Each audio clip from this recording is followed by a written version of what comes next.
अभी set of कितने किए 1600, बाकी 400 क्या करूंगा अभी लूंगा। तो ये डेटर इसने जब सेट किया 1600 से तो 400 अभी इसने लेने हैं। इसका डेटर 400 का चलता फिरता यहाँ नजर आ रहा है और मेरे लिए वो 400 की लायबिलिटी बैठी जो मैंने उसे पे करना,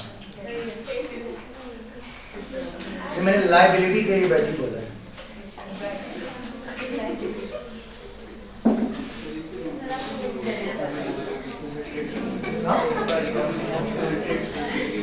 बेसिकली वही है।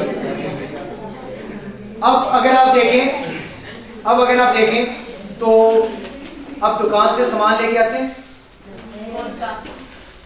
कोई भी ले गए, आप गए सर्फ ले आए हैं, इसके अलावा नूडल्स ले आए या घर का जो भी है वो उसको कहते हैं सोडा सर, ये अगर आप घर का ले आए हैं तो इसमें ये तो कैश में हो गया ना। अगर उधार पे खरीदा तो बाद में पैसे पे कर देंगे, लेकिन ये वन साइडेड है, ये वन साइडेड है। आप ये कह लें कि आपके पास एक कोक की एजेंसी है, आप बोतल्स बेचती हैं सप्लाई करते हैं और दूसरा जो है वो चावल बेचता है। आप उसके पास जाके चावल ले लें और वो आके आपकी दुकान से बोतल से ले जाए, तो अब दोनों तरफ से चीजें मतलब जो है ना वो चेंज हो रही है, एक्सचेंज हो रही है। अब वो अपने अकाउंट में पैसे लिख रहा है और आप अपने अकाउंट में। जैसे ही दिन खत्म हुआ तो आपने कहा कि यार वो आप 2000 की बोतल से ले गए, वो कहता 2500 के चावल भी तो ले गए, तो आपने मेरा 500 अभी देना है। 500 क्या है बकाया जाते हैं, 500 क्या है बकाया जाते हैं, 500 आपने मेरा देना है। तो हम आगे क्या करेंगे, हम कहेंगे हमने उससे 2000 नहीं लेना बल्कि 500 लेना है। तो वो कहेगा मैंने उसका 2000 नहीं लेना बल्कि 500 से। तो एंट्री किससे पास हुई 2000 से, ना कि 2500 से। तो छोटी अमाउंट से हुई। एमसीक्यूज पेरेंट्स जी जी जी सर ये पहले वाली एंट्री पास हो गई पहले ना ये तो समझाने के लिए सर आप उसको कहते हैं कि उसको याद करेगा नहीं, याद करना समझाना है ना। आपको पता तो कि बैकएंड पे कैसे यहाँ तक आए हैं। अगर मैं डायरेक्टली ये कर देता 1600 से, पता चलता क्या हुआ नहीं तो वही ना कि अगर ये भी तो जल्दी नहीं पे करते ना। कॉन्ट्रा एंट्री सिर्फ इतनी है, कॉन्ट्रा एंट्री सिर्फ ये है, बाकी बिजनेस की नॉर्मल ट्रांजैक्शंस की एंट्री, ये नॉर्मल ट्रांजैक्शन की एंट्री, ये कॉन्ट्रा एंट्री। और कॉन्ट्रा एंट्री की एक शर्त है कि बायर कभी सेलर हो और सेलर कभी उसी का ही बायर हो, दोनों आपस में चीजें उधार पे बेच और खरीद रहे हो, तो ये कॉन्ट्रा एंट्री पास हो। और उससे पहले एक स्टोरी है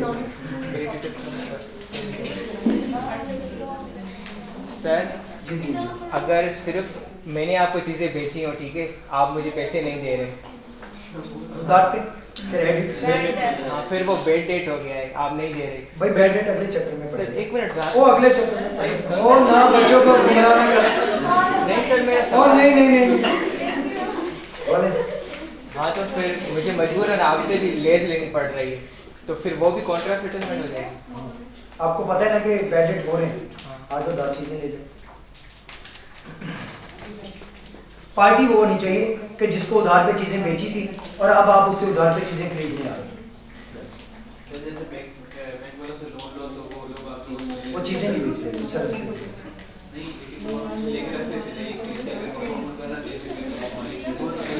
वो तो वो प्लज करते हैं, वो इस चीज में नहीं, वो सर्विसेज में।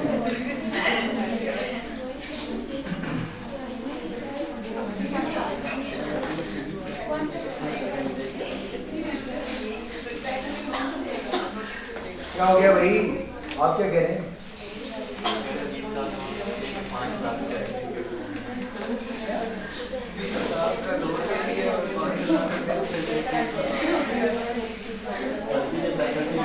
पाकिस्तान में चल रहा है।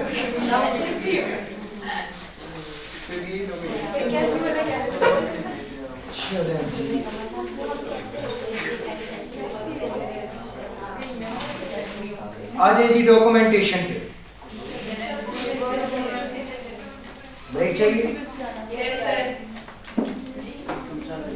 11 बजे दोबारा क्लास में आती है। ये इतना आसान लगता है डॉक्यूमेंटेशन है। 11 बजे क्लास में दोबारा आ जाइए, 12 बजे इंशाल्लाह खत्म हो जाएगी।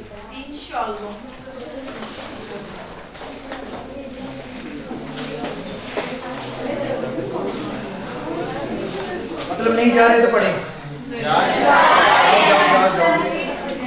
जाओ हवा आने दो, जाओ। ये शाया रिकॉर्डिंग तो बंद बच्चे का भी काम एवं कहेंगे सर लड़के बने